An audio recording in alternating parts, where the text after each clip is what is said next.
हरे कृष्णा। आज हम लोग चलते हैं सूर्यवंश में प्रभु श्री राम का प्रकट लीला कैसे हुआ। प्रतापी सूर्यवंश के आदि प्रवर्तक वैवस्वत मनु हुए। आदि नारायण परमात्मा की नाभि से कमल की उत्पत्ति हुई, कमल से ब्रह्मा जी की उत्पत्ति हुई, ब्रह्मा जी के पुत्र हुए मरीचि, मरीचि के हुए कश्यप, कश्यप के हुए सूर्य और सूर्य के श्राद्ध देव नाम के पुत्र हुए। ये श्राद्ध देव ही वैवस्वत मनु है। सूर्य वंश उनसे ही प्रारंभ हुआ। मनु के ज्येष्ठ पुत्र इक्ष्वाकु ने सरजू के किनारे अयोध्या नगरी बसाई। तब से इक्ष्वाकु वंश के राजाओं की राजगद्दी अयोध्या में ही स्थित रही। इक्ष्वाकु के पुत्र ककुटअस्त भी महापराक्रमी राजा थे। एक समय देवता और दैत्यों के बीच युद्ध हुआ। देवता हार गए। उन्होंने ककुटस्थ से सहायता मांगी।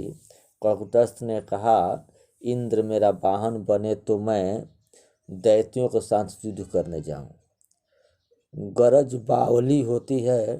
इंद्र राजा को सहमति देनी पड़ी। इंद्र ने बैल का रूप धारण कर राजा को अपने कंधे पर बैठाया। बैल को संस्कृत में ककुद कहते हैं।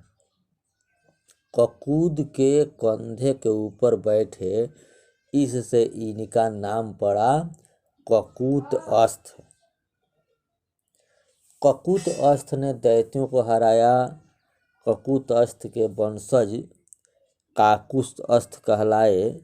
काकुस्थ से इंद्रवाह, इंद्रवाह से अनेना, अनेना से विश्वरंधी, विश्वरंधी से चंद्र और चंद्र से युवनाश्व नाम के प्रतापी पुत्र हुए।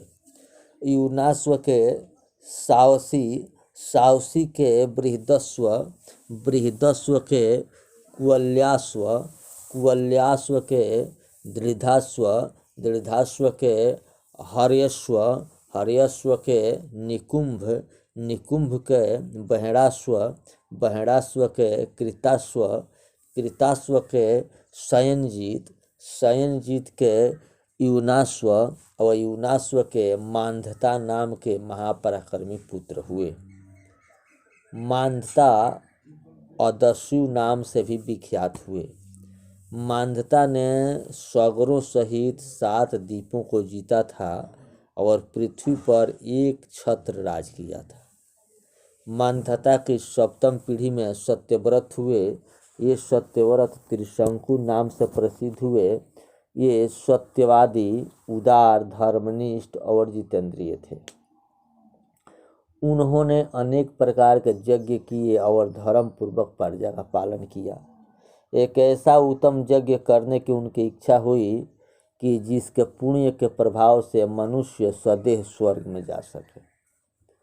उन्होंने कुल गुरु वशिष्ठ जी से यह महायज्ञ करने की विनती की, परंतु वशिष्ठ जी ने मना कर दिया। तब राजा वशिष्ठ जी के 100 पुत्रों के पास गए और उनसे यज्ञ करने को कहा। राजा द्वारा अपने पिता के वचनों का अनादर किया गया जानकर और जिस यज्ञ को कराने का वशिष्ठ जी ने निषेध कर दिया था, उसी यज्ञ को उनके पुत्रों से करवाने की दुर्बुद्धि राजा को प्राप्त हुई देखकर वशिष्ठ जी के पुत्रों ने क्रोधित होकर राजा को चंडाल स्वरूप की प्राप्ति का श्राप दे दिया। राजा का स्वरूप चंडाल का हो गया। राजा अतिशय दुखी हुआ। अंत में वह विश्वामित्र ऋषि के पास गया और उनसे कहा, हे महात्मन, मेरा समस्त पुरुषार्थ भाग्य से समाप्त हो गया है और मैं अत्यंत पीड़ित हो गया हूँ। इससे मुझे ऐसा निश्चय होता है कि दैव ही श्रेष्ठ है और पुरुषार्थ तो निष्फल है। दैव प्राणी मात्र का प्रभाव करता है। दैव ही अति बलवान है। दैव के आगे पुरुषार्थ की कुछ भी नहीं चलती, इसलिए मैं आपके शरण आया हूँ। विश्वामित्र तो बड़े पुरुषार्थी थे, पुरुषार्थ से सब कुछ हो सकता है ऐसा मानते थे। जन्म से क्षत्रिय होने पर भी अपने पुरुषार्थ से ही उन्होंने ब्रह्मऋषि का पद प्राप्त किया था। विश्वामित्र जी ने राजा को संदेश स्वर्ग भेज देने का आश्वासन दिया। इसके लिए उन्होंने यज्ञ की तैयारी प्रारंभ कर दी। समस्त ऋषियों को यज्ञ का निमंत्रण भेजा। सब आमंत्रण स्वीकार करके पधारे, परंतु वशिष्ठ जी के पुत्रों ने निमंत्रण स्वीकार ही नहीं किया और विश्वामित्र को निंदा की। इससे क्रोधित होकर विश्वामित्र ने वशिष्ठ के 100 पुत्रों को जलाकर भस्म कर दिया। विश्वामित्र ने त्रिशंकु से यज्ञ आरंभ कराया, स्वयं आजक पद को स्वीकार किया। मंत्र शास्त्र में कुशल अन्य ऋषियों ने ऋत्विज पद अंगीकार किया।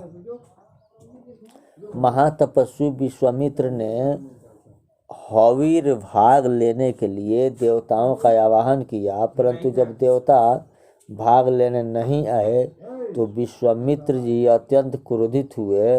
उन्होंने अपने तपोबल से त्रिशंकु को आकाश मार्ग से गमन की गति प्राप्त कराकर उसे सदैव स्वर्ग में भेजा, लेकिन इंद्र ने नाराज होकर और उसे पृथ्वी के ऊपर वापस भेजने को स्वर्ग से औंधे मुंह ढकेल दिया। अब तो विश्वामित्र जी को अत्यंत क्रोध आया। उन्होंने अपने तपोबल के प्रभाव से एक नवीन स्वर्ग की रचना की और त्रिशंकु को वहां स्थापित किया। अंत में सब देवताओं ने उसमें सहमति दी। अब तपोबल क्या नहीं कर सकता। तपबल रचई प्रपंचु विधाता, तपबल विष्णु सकल जगत्राता, तपबल शंभु करहि संहारा, तपबल से सुधरई महिधारा, तप आधार सब सृष्टि पावनी, करहि जाई तप अस जिय जानी। सूर्य वंश में उसके बाद त्रिशंकु के अति प्रतापवान पुत्र राजा हरिश्चंद्र हुए। हरिश्चंद्र तथा उनकी पत्नी तारामती का चरित्र अति प्रसिद्ध है। हरिश्चंद्र राजा ने सत्य पालन के लिए सर्वस्व का बलिदान कर दिया। हरिश्चंद्र के पुत्र रोहित और रोहित की 8वीं पीढ़ी में सगर हुए। सगर महान चक्रवर्ती सम्राट थे। उनकी 2 रानियां थीं। उनके ज्येष्ठ रानी से असमंजस नाम के पुत्र हुए और कनिष्ठ रानी से 60,000 पुत्र हुए। सगर राजा ने अश्वमेध यज्ञ किया। यज्ञ का घोड़ा इंद्र चुरा ले गया। घोड़े को इंद्र पाताल में कपिल देव के आश्रम में छोड़ाया। सगर के पुत्र घोड़े को ढूंढते हुए कपिल देव जी के आश्रम पहुँचे। कपिल देव जी ध्यान में बैठे थे, समीप ही घोड़ा था। इस सगर पुत्रों ने कपिल देव जी ही चोर हैं ऐसे समझ लिए और उनको मारने के लिए तैयार हो गए। कपिल देव जी की क्रोध दृष्टि से सब सगर पुत्र जलकर वहीं भस्म हो गए। बहुत अधिक समय बीतने पर भी जब सगर पुत्र वापस नहीं आए, तब सगर का पौत्र और असमंजस का पौत्र अंशुमान अपने पूर्वजों की तथा यज्ञ के घोड़े की खोज में निकला। कपिल देव जी के आश्रम में उस यज्ञ का घोड़ा तो मिल गया, परंतु अपने पूर्वजों को भस्मीभूत हुआ देखकर वह अति दुखी हुआ। सगर के पुत्रों के उद्धार का एकमात्र उपाय स्वर्ग में से गंगा जी के लाने का उसे बताया गया। गंगा जी पधारें तो ही सगर पुत्रों की मुक्ति मिल सके। प्राणियों में ज्ञान का प्रकाश करने के साधन रूपा और उनको पवित्र करने वाली गंगा जी जो स्वर्ग में बहती हैं, वे यहाँ आकर भस्म की ढेरी होकर पड़े हुए इन सगर पुत्रों के भस्म को बहावे तो इनकी सदगति हो जाएगी। अंशुमान ने गंगा जी को स्वर्ग से उतार कर लाने के लिए उग्र तपस्या की, परंतु उनको गंगा जी का दर्शन नहीं हुआ। उनकी मृत्यु के पश्चात उनके पुत्र दिलीप ने भी अपने लिए तपस्या की, उनको भी गंगा जी का दर्शन नहीं हुआ। उसके पश्चात दिलीप के पुत्र भागीरथ ने तप किया। 3 पीढ़ी के तप से गंगा जी प्रकट हुई। गंगा जी ने भागीरथ से कहा, मेरा वेग पृथ्वी सहन नहीं कर पाएगा, मुझे सहन कर सके ऐसा शक्तिशाली कोई आवे तो मैं नीचे उतरूं। भागीरथ ने तप आचरण करके शिव जी को प्रसन्न किया। शिव जी ने गंगा जी को अपनी जटा में धारण किया, परंतु शिव जी की जटा में से गंगा जी को बाहर आने के लिए रास्ता मिला नहीं। भागीरथ ने शिव जी से प्रार्थना की। शिव जी ने गंगा को बाहर निकालने को मार्ग दिया। गंगा जी प्रवाहित हुई और पाताल में पहुंची। सगर पुत्रों की भस्म हुई ढेरी मोटी हो गई थी। जैसे ही गंगा जी का स्पर्श हुआ वैसे ही मिट्टी में से दिव्य पुरुष खड़े हो गए और सगर राजा के पुत्रों की सदगति प्राप्त हुई। मरने से पहले जो गंगा जी में स्नान करता है उसे सदगति मिलती है। स्नान सत्कर्म करने के लिए है, सत्कर्म बिना सदगति नहीं मिलती। शिव जी गंगा जी को मस्तक में धारण करते हैं, इससे उनका नाम पड़ा है गंगाधर। जो माथे पर ज्ञान गंगा रखता है वह जीव शिव स्वरूप होता है। शिव जी शमशान में विराजते हैं, शमशान में भूत प्रेत आते हैं, फिर भी शिव जी की शांति का कभी भंग नहीं होता, वे आनंद स्वरूप हैं। ज्ञान गंगा को मस्तक पर धारण करने वाले जीव आनंद स्वरूप बनते हैं। महापराक्रमी भागीरथ की 14वीं पीढ़ी में खटवांग हुए। इन खटवांग राजा ने एक ही मुहूर्त में स्वयं का कल्याण साध लिया। एक बार खटवांग राजा ने देवताओं की मदद की और दैत्यों को हराया। इससे प्रसन्न होकर देवताओं ने राजा से वरदान मांगने को कहा। राजा ने विचार किया कि जिन लोगों को मेरी सहायता की जरूरत पड़ी वे लोग मुझे क्या वरदान देंगे, इसलिए उन्होंने देवताओं से कहा, मुझे कोई वरदान नहीं चाहिए, मुझे इतना बताए कि मेरी आयु कितनी बाकी है। देवताओं ने कहा कि तुम्हारी आयु का 1 पहर अभी बाकी है। 1 पहर अर्थात 48 मिनट। यह सुनकर राजा खटवांग ने सर्वस्व त्याग कर दिया, चित्त को प्रभु में स्थिर कर दिया और परमात्मा का ध्यान करने लगे। एक चित्त से ध्यान करते हुए उन्होंने शरीर का त्याग किया। उन्होंने इतने थोड़े समय में ही मुक्ति प्राप्त कर ली। खटवांग राजा ने 1 पहर के अल्प समय में ही जीवन मरण दोनों को सुधार लिया। जो समय चला गया है उसका स्मरण नहीं करना चाहिए। भूतकाल का विचार करने से शोक होता है, भविष्य का विचार करने से भय होता है, तो भविष्य का विचार भी करना नहीं चाहिए। वर्तमान का ही विचार करो और वर्तमान में ही सुधरो और वर्तमान में ही जियो। जीवन का जो शेष समय बाकी है उसमें नारायण सतत स्मरण करो, नारायण का स्मरण करो, जीवन सुधर जाएगा।